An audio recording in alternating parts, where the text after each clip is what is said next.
It's the Post-Apocalyptic Radio Hour with Casey James! Hello, everybody. It's Casey James, part-time disembodied voice, full-time apocalypse survivor. Welcome to the Post-Apocalyptic Radio Hour, the daily 1-hour break from a constant loop of Call Me Maybe by Carly Rae Jepsen. I guess I should have put more thought into what song I was going to play when the world started ending in case it got stuck, but oh well, hindsight is 20/20. It's been exactly 6 months since a meteor 1/16 the size of Earth slammed into the Pacific Ocean, so happy anniversary, I guess. Since then, the approximately 10 million of us left have been working very hard on a long-term project called Trying to Keep Living the Best We Can. I know I'm not the leading expert on this, but I think we're all doing pretty well. If this were a class project, we'd be getting a solid B+. Now it's time for the weather. According to the one security camera outside the radio station that still has battery, it's very dusty outside, as it has been for months. However, visibility recently improved from 10 feet to 12 feet, so that's something. Plus, the acid rain has slowed. You have to celebrate the little things. Next up, I have a quick pre-recorded audio message from Michelle at the grocery store. Hi everyone! I hope you're all doing well in these challenging times. Wait. Shoot, that's what everyone sells. Casey, cut that out, please. Oops, forgot to do that. Live radio and all. Anyway, I wanted to let everyone know that I was able to scrounge up some more canned beans and water from the back, so feel free to stop by if you're running low. I'm working on getting more, but, you know, supply chains and all that. I don't need anything in return, but I'd love some company, so please stop by if the weather isn't too bad. Thanks, Michelle. Isn't she a lovely person? She's been delivering groceries to producer Julie and I since the start of this mess. I would offer to brave the storm, but, you know, asthma and all that. Speaking of which, it's time for the weekly thank you to producer Julie, who has been hiding out in this radio station with me for the past 6 months and somehow hasn't kicked me out yet. Everyone say thank you on 3. 1, 2, 3. Okay, radio only goes one way, but I bet that sounded really nice. And now for some good news. After putting out a call on last week's broadcast, we were able to reunite Rick with his daughter, Kaylee.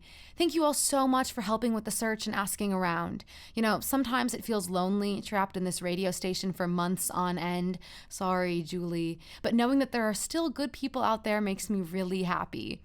Also, the remaining scientists at NASA released a report yesterday, and they're currently working on ways to use wind turbines to make the outside a little more habitable. Can you imagine how great it will be to see the sky again?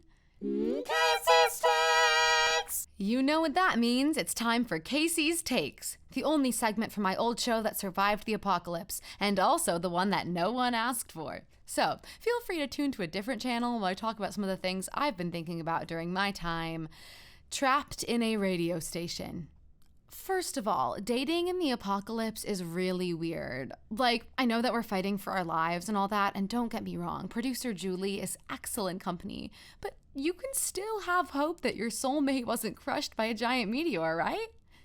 Right? Anyway, I tried to get on a dating app recently and found it really hard to talk to people. Like, you ask them what they do for a living, and they say, well, I used to be an accountant, but now I have to fight my neighbors in hand-to-hand combat for a single piece of bread every day. I'm famous for my poor dating decisions, but even I know that's a bit of a red flag. That, or they ask you to buy into their MLM. It's fitting that even the apocalypse couldn't kill LuLaRoe. Also, I'm not totally sure what I would have to offer someone in this situation. In case you forgot, I'm trapped in a tiny, really small radio station. And I don't know how comfortable producer Julie would be with me bringing people back here to hang out. I don't know that radio and chill is really what people on these apps are looking for. Yeah, I don't know. Dating just feels, timing-wise, a little bit tricky for me right now. But I suppose we're dealing with bigger problems in the world right now than my dating life. So, moving right along. Did anyone else watch Fast and Furious 11 on Netflix this weekend? Spoiler alert, it's super weird. They had to film everything indoors and with Vin Diesel playing all the parts. I will tell you, he does a mean Helen Mirren impression. May she rest in peace. I think if they had been able to use CGI, it might have been better, but it got a little tiring watching Diesel playing with Hot Wheels and making car noises for 2 hours. Still, I give this Vin Diesel home movie a solid 2.5 stars. Lastly, for Casey's Takes, do you all ever think about what plans you had before it all went south? I was thinking about going to law school, but, the whole meteor thing felt like a bad omen. Also, there's not much law left in these here lands.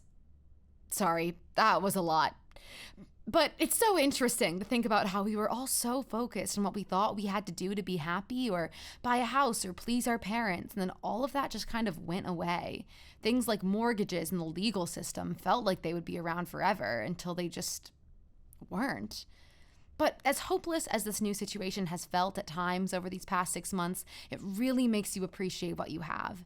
Even if what you have is a tiny radio station with one other person and spotty Wi-Fi, at least I can still live out my dreams of being a radio host instead of hating my life as a copyright lawyer. Anyway, that's all for me today. I'll go ahead and play myself out with something special that producer Julie was able to cook up with some of her remaining battery life. If you have any messages you want to pass along, feel free to shoot me an email. Thank you for listening, and remember, just because it's the end of the world doesn't mean it has to be the end of us. Hang in there, everyone.